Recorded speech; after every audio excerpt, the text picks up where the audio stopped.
नमस्कार दोस्तों, मैं हूं जितेंद्र कुमार और आज 9 मई को इंडिया गठबंधन के प्रत्याशी डॉक्टर संदीप सौरभ नालंदा लोकसभा सीट से चुनावी पर्चा भर दिए हैं और जनता के बीच में किस तरह से चुनाव के मुद्दे रखकर बातचीत किए हैं, आगे देखिए। और समूचे नालंदा वासियों को मैं अपनी तरफ से इस गर्मजोशी भरे सभा में आपके आगमन के लिए, इतनी लंबी सभा में यहाँ टिके रहने के लिए आप सबको प्रणाम करता हूँ, सलाम करता हूँ, लाल सलाम करता हूँ। और लंबे समय से लोग बात सुन रहे हैं। वक्ताओं ने कहा कि आज हिंदुस्तान किस तरह की चुनौतियों का सामना कर रहा है, और अगर एक लाइन में 2024 के चुनाव को समझना है तो हमें लगता है कि 2024 के चुनाव में यह तय होना है कि हिंदुस्तान के भीतर 2029 में चुनाव होगा कि नहीं होगा, यह तय होना है। एक पूरी ताकत लगा दी गई है देश के भीतर। जनता ने जिसको चुना उसको तोड़ लिया जा रहा है, खरीद लिया जा रहा है। जो ना बिके, ना टूटे, उसको जेल में डाल दिया जा रहा है। आपने देखा कि झारखंड के मुख्यमंत्री हेमंत सोरेन जी बगैर कोई दोष साबित हुए जेल में डाल दिए गए। दिल्ली के मुख्यमंत्री अरविंद केजरीवाल जी कोई दोष साबित नहीं हुआ है, जेल में डाल दिए गए। तो देश के भीतर विपक्ष को खत्म करने की साजिश चल रही है इस दौर में। और जब विपक्ष नहीं बचेगा, जब विपक्ष के तमाम नेताओं के ऊपर ईडी और सीबीआई लगा देंगे, जब पूरा मीडिया लगा देंगे, आप सिर्फ विपक्ष से सवाल पूछने के लिए, सरकार से सवाल नहीं पूछेगा मीडिया, तो वैसे दौर में इस देश का लोकतंत्र, देश का संविधान निश्चित तौर से खतरे में है। उसको बचाने का सवाल है। तो एक तरफ इस चुनाव में हमारा देश का लोकतंत्र, बाबा साहब भीमराव अंबेडकर का संविधान खतरे में है, और ऊपर से भाजपा वाले नारा दे रहे हैं कि अगर 400 पार चले जाएंगे तो संविधान बदल देंगे। 3 चरणों का चुनाव भाजपा के लोग देख रहे हैं, और नालंदा में 2 दिन पहले इसी जगह पर एनडीए का प्रत्याशियों का जिस तरीके से जनता ने खारिज कर दिया था, हम उनसे कहना चाहते हैं कि हिंदुस्तान की जनता और बिहार की जनता आखिरी दम तक लड़ेगी, लेकिन देश के संविधान को हम खत्म नहीं होने देंगे, देश के लोकतंत्र को हम लोग खत्म नहीं होने देंगे। मोदी जी ये भी चाहते हैं, उनका प्रयास है कि चुनाव के भीतर जनता के मुद्दे गायब हो जाए, राजनीति में जनता के मुद्दों पर बात ही ना हो।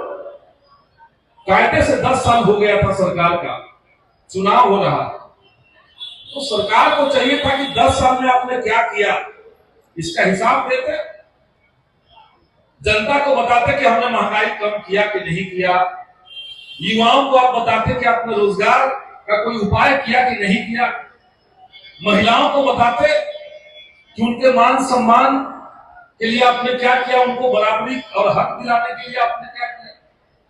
तो इसमें बात नहीं हो रही, जनता के सवालों पर बात ही नहीं हो रही है। हिंदू, मुसलमान, मंदिर, मस्जिद, भैंस आपका लेके चला जाएगा लोग, बताइए। तो देश की राजनीति से जनता के मुद्दों को गायब किया जा रहा है, और इसलिए तमाम जो किसान मजदूरों की पार्टियां हैं, देश के भीतर जो लोकतंत्र को पसंद करने वाली पार्टियां हैं, हम सब लोग मिलकर के इंडिया गठबंधन बनाया, और इंडिया गठबंधन ने ऐलान किया है कि एक तरफ हम संविधान और लोकतंत्र को बचाएंगे, और दूसरी तरफ राजनीति के भीतर चुनाव के बीच में जनता के मुद्दों पर अपनी बात कहेंगे। और इसलिए हमारे पास एजेंडा है, हमारे पास एजेंडा है, उधर केवल जुमला। इंडिया गठबंधन ने अनाउंस किया, घोषणा किया कि जिस तरीके से मोदी जी ने पूरे देश के नौजवानों के साथ, उनके भविष्य के साथ खिलवाड़ किया, अगर देश के अंदर इंडिया गठबंधन की सरकार आएगी तो सबसे पहले हम लोग नौजवानों का विरोधी अग्निवीर योजना समाप्त करेंगे और सेना में परमानेंट बहाली चालू हो जाएगा, पहले की तरह बहाली चालू हो जाएगा। देश के भीतर 30 लाख सरकारी नौकरी के पद खाली, 30 लाख सरकारी नौकरी के पद खाली हैं। और जो हमारे नौजवान साथी हैं, जो युवा हमारे हैं, जो हमारे छोटे भाई बहन हैं, इंटर बीए एमए करके लोग बेरोजगार बैठे हुए हैं। ये क्यों हो रहा है? ऐसा क्यों है कि सरकारी नौकरी के पद खाली हैं और नौजवान बेरोजगार घूम रहे हैं? सरकार बदल जाएगी अगर 6 महीने के भीतर देश के 30 लाख पदों को भरने का काम किया जाएगा, युवाओं को पक्की नौकरी मिलेगी। ये एजेंडा है जनता का, ये जनता का मुद्दा है। आपने देखा देश के किसानों के साथ क्या किया गया। 14 में कहे मोदी जी कि 2022 आएगा तो किसानों की आमदनी डबल कर देंगे। 22 तो आ गया, 24 चल रहा, 24 आ गया, किसानों की आमदनी डबल नहीं हुई। अब भाजपा वाले लोग कह रहे हैं कि 2047 आने दीजिए। एक कार्टून हम लोग देखते हैं, एक आदमी गधा के ऊपर बैठ करके और डंडे में गाजर लटका देता है। गधा गाजर देख करके आगे बढ़ते जाता है और गाजर भी आगे बढ़ते जाता है। तो मोदी जी देश की जनता को यही समझ लिए।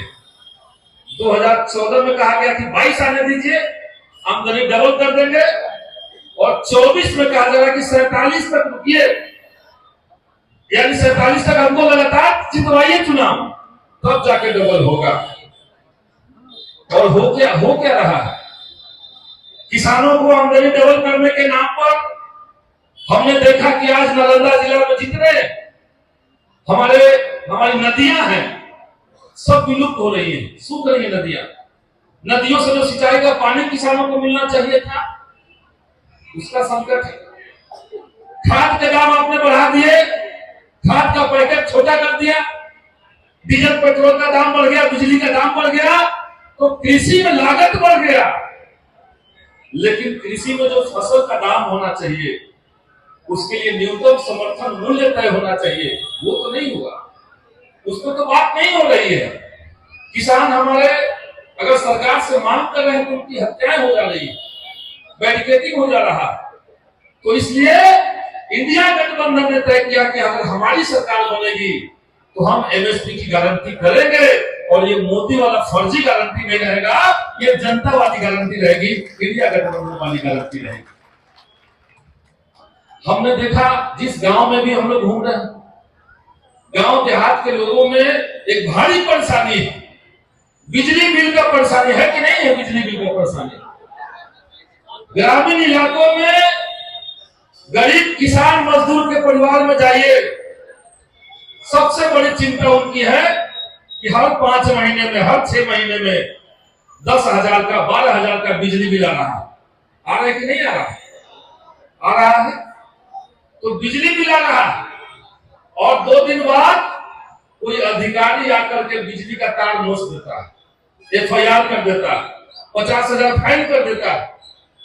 और बिहार के भीतर जहां भी सरकार ने जातीय गणना का रिपोर्ट पब्लिक किया, जारी किया, 34% परिवारों के पास 6,000 से कम आमदनी है एक महीने में। और वैसे राज्य में जो परिवार 6,000 से कम कमा रहा, आप उसको हर 3-4 महीने पे 10,000 मांग लेंगे बिजली बिल के नाम पर, तो ये कैसे चलेगा?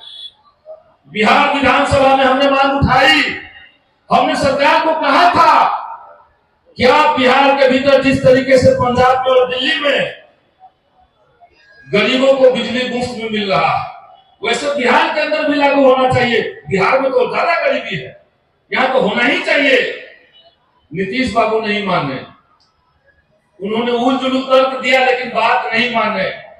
हमने वहां कहा कि इस मुद्दे को लेकर के हम जनता के बीच जाएंगे, जनता चुनाव में आपको सबक सिखाएगी इंडिया गठबंधन की सरकार बनेगी और 200 यूनिट हम लोग गारंटी करेंगे बिजली मुफ्त मिले गरीबों का, ये हमने कह दिया। आज पूरे बिहार के अंदर महागठबंधन की सभी पार्टियों ने अपने घोषणा पत्र में इसको रखा है। 200 यूनिट गरीबों को बिजली मुफ्त मिलना चाहिए, ये बहुत जरूरी चीज है। तो ये तमाम मुद्दे हैं देश के अंदर।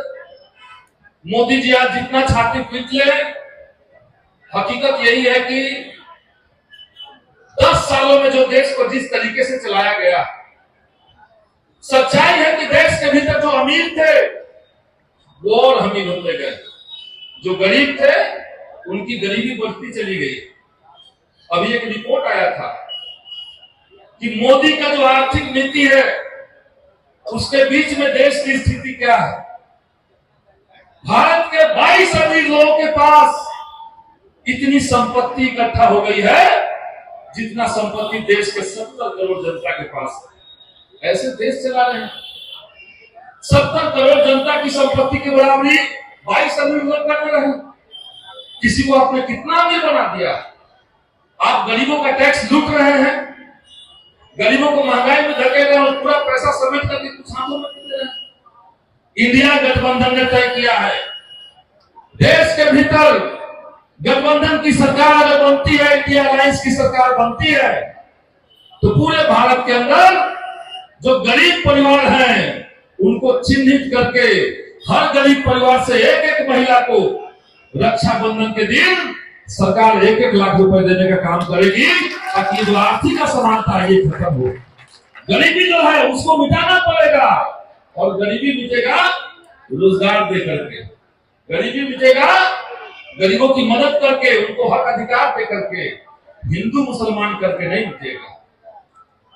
तो हम जनता के मुद्दों पर, जनता के सवालों पर है, और इस बार पूरे देश के अंदर, नालंदा के अंदर लहर चल रही है कि जो जनता के सवालों पर बात करेगा जनता उसी के साथ खड़ी रहेगी। जुमलों पर जनता आपको विश्वास नहीं करने वाली है, कोई जुमला जनता को टिकाएगा नहीं। और इसलिए समय काफी चला जा चुका है। आप तमाम लोगों से हम ये कहेंगे कि इस बार का चुनाव देश के लिए, देश की जनता के लिए और राजनीति की परिभाषा के लिए बेहद अहम चुनाव। इस चुनाव में पूरी ताकत लगा देना होगा। जैसे हम पंचायत के चुनाव में जोर लगा देते हैं कि घर के आदमी को वार्ड बना देंगे, अपने आदमी को मुखिया बना देंगे, कोई अपना जान पहचान का है, अपने गांव का है तो उसको वो पद दिलवा देंगे। अब आप समझिए कि इस बार लोकसभा का चुनाव है, आपका देश दांव पे लगा हुआ है, देश का संविधान दांव पे लगा है। पंचायत चुनाव से ज्यादा जोर लगाना पड़ेगा, तो जाकर इसको हम लोग खरीद पाएंगे, ये हम लोग को तय करना पड़ेगा। और घर घर पे चुनाव चिन्ह पहुंच जाए। नालंदा में बदलाव का नारा, झंडा ऊपर 3 तारा, ये नारा चलेगा। और ये जो 3 तारा है, झंडा के ऊपर जो 3 तारा है, ये देखिए, नालंदा में बदलाव का नारा, नालंदा में बदलाव का नारा, तो झंडा ऊपर जो 3 तारा है, ये 3 तारा ऐसे ही नहीं है। इसमें जो 1 तारा है वो आपके बाल बच्चों की शिक्षा व्यवस्था को दुरुस्त करने वाला तारा है। शिक्षा व्यवस्था दुरुस्त होगा उससे। दूसरा जो तारा है वो देश के नौजवानों को, युवाओं को रोजगार की गारंटी करेगा, रोजगार की संभावनाओं को बुलंद करेगा। और जो तीसरा तारा है वो समूचे समाज का उत्थान करेगा, समूचे समाज का विकास करेगा। ये 3 तारा। तो इसी 3 तारे पर हम लोग को बटन दबाना है। अपने मुद्दों को, देश के मुद्दों को, लोकतंत्र के सवाल को, संविधान की रक्षा के अपने संकल्प को हमें दोहराना है। और 1 जून के दिन इतनी ताकत के साथ, इतनी एकजुटता के साथ हमें इस चुनाव को लड़ना है कि मोदी जी दिल्ली की गद्दी छोड़े, झोला लेकर के दौड़ना शुरू कर दे, जो उन्होंने कहा। तो यही अपील हम करेंगे। इसी अपील के साथ, इसी उम्मीद के साथ कि हमारा देश का संविधान, लोकतंत्र बचेगा, जनता की जीत होगी, तानाशाहियों की हार होगी। मैं अपनी बात खत्म। डॉक्टर संदीप सौरभ का चुनावी भाषण आपको कैसा लगा? आप कमेंट बॉक्स में अपनी राय दीजिए। जय हिंद, जय बिहार।